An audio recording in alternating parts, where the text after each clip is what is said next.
சீரடியாரெல்லாம் வள்ளி வாழ்க வாழ்க சீர் அடியார்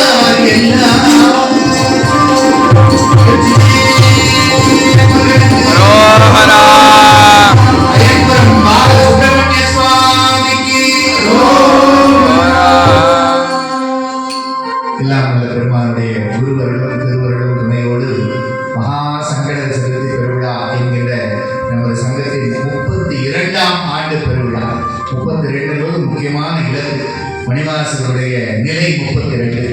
மெய்யே முன்னடிகள் கண்டு இன்று வீடுச்சேர் என்று சிவபுராணத்தில் வருகின்ற வரி 32. 3 2 கூட்டினால் 5. அந்த பஞ்சாட்சரம் தான் நமது உயிர் மூச்சு. இதையெல்லாம் சொல்லறதுக்கு யார் வர்றா? தியாகராஜா வர்றாரு. அடியனும் இந்த ஆனந்தத்தை ஒரு துளி கூட பருக யாரும் தவறக்கூடாது. இன்னமும் நம்முடைய